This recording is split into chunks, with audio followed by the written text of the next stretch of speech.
Nous allons parler aujourd'hui de la prajna, terme sanskrit qui veut dire sagesse. Une sagesse qui transcende les connaissances intellectuelles ordinaires.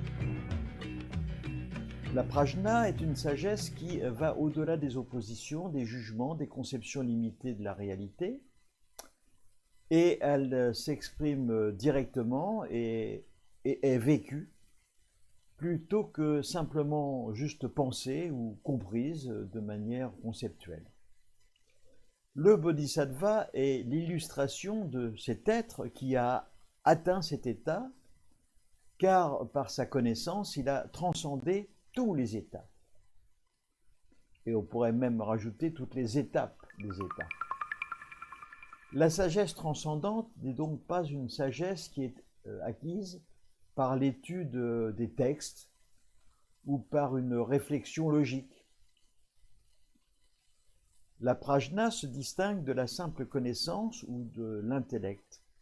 Elle est cette compréhension qui va surgir subitement de la méditation, de l'expérience directe, de l'éveil.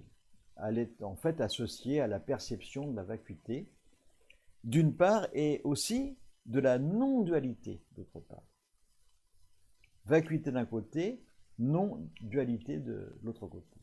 Et cette vacuité consiste à percevoir que toutes les choses sont vides d'existence propre et indépendantes. Autrement dit, toutes les choses sont interdépendantes. Rien n'existe donc séparément. Tout dépend de causes et de conditions pour apparaître, pour ensuite disparaître. En d'autres termes, rien n'a de réalité intrinsèque. Tout est impermanent, tout est interconnecté et surtout, tout est conditionné. La sagesse transcendante est donc une expérience directe qui transcende les concepts d'être et de non-être, de bien et de mal, et elle surgit quand on voit par expérience que tout ce qui apparaît est de nature transitoire et toutefois interconnecté. Tout est interconnecté. C'est important à comprendre. Cette compréhension dissipe les illusions de l'attachement et de la séparation. C'est en fait la source de toute souffrance. Maître Dogen disait à ce sujet, la vacuité est la sagesse dans sa forme la plus pure. La sagesse réside dans le vide, et ça, c'est Hakuin, Maître Hakuin, qui le disait. La sagesse transcendante transcende toute division, toute distinction dualiste entre moi et l'autre, l'intérieur, l'extérieur, l'éveil, la souffrance. C'est une sagesse qui perçoit l'unité sous-jacente de toute chose, là où en fait les opposés et les différents se dissolvent les unes dans les autres. Dans les écoles zen, la non-dualité signifie qu'il n'existe pas de séparation réelle entre le sujet et l'objet, entre l'observateur et l'observé. Lorsque cette sagesse est pleinement réalisée, on comprend que tout est interconnecté, que toute expérience est une manifestation de la même réalité ultime. La sagesse transcendante nous permet donc de dépasser les illusions de séparation. Elle nous permet de percevoir l'unité de chaque chose, de toute chose. Lorsque vous voyez que les autres sont égaux à vous-même, vous êtes alors, nous disait Maître Linji, un véritable bodhisattva. Un maître zen peut dire à un disciple que pour percevoir la non-dualité, il doit s'immerger complètement dans une activité simple, comme par exemple balayer. Cuisiner, sans voir la division entre celui qui balaie et ce qui est balayé.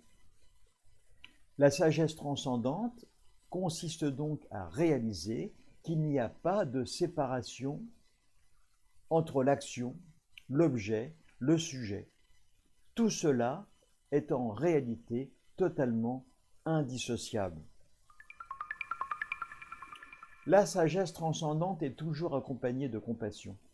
En effet, comprendre la vacuité et la non-dualité, c'est aussi comprendre la souffrance des autres.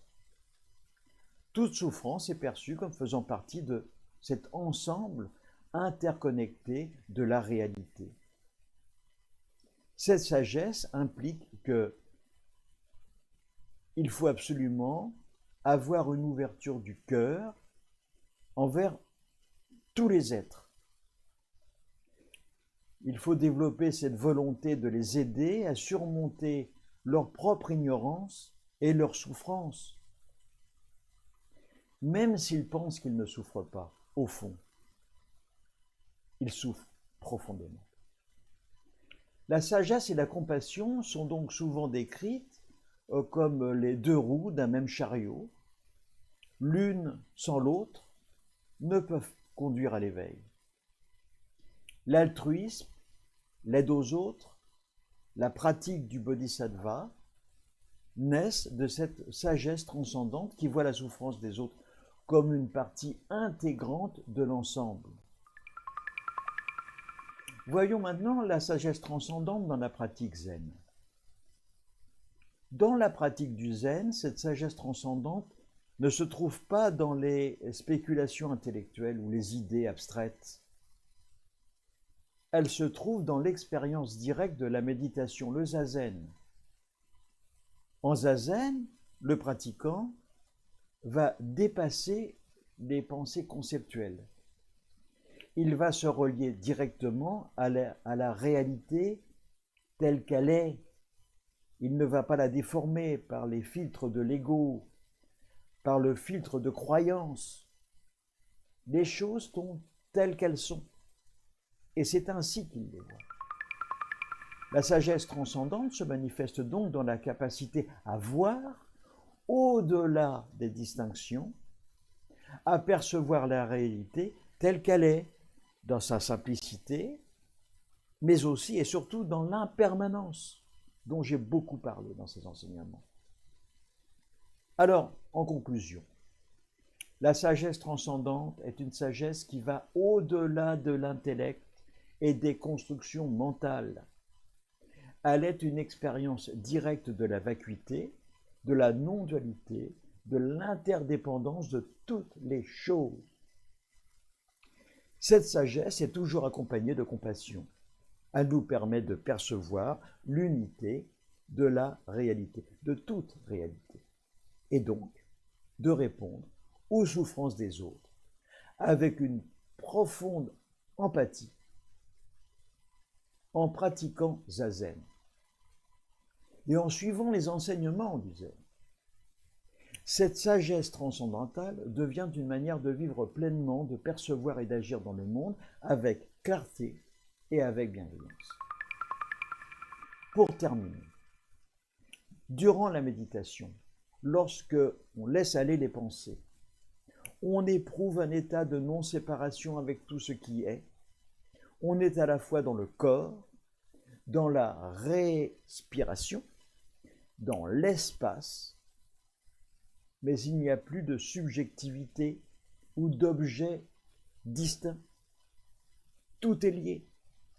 La sagesse transcendante est cette expérience de l'unité, du un, vécue directement, sans jugement, sans séparation. Nous allons terminer avec cette citation de Maître Lingyi, qui dit « Le vrai Bouddha est celui qui voit à travers les illusions ». Cette citation résume bien l'idée que la sagesse transcendantale vient de la capacité à percevoir les illusions que nous créons nous-mêmes à travers la séparation. à travers une identité séparée, à travers des jugements totalement inutiles. Cette perception directe nous libère de la souffrance et de l'ignorance. Voilà. La prochaine fois, je vous parlerai du non-attachement. En attendant, essayez d'être heureux juste pour donner l'exemple. Et n'oubliez pas que même si le lieu de méditation est tout petit, il est exigu, il referme l'univers entier. Et même si notre esprit est petit, Sekito Trizen nous disait « Attention, il est illimité. » À la prochaine.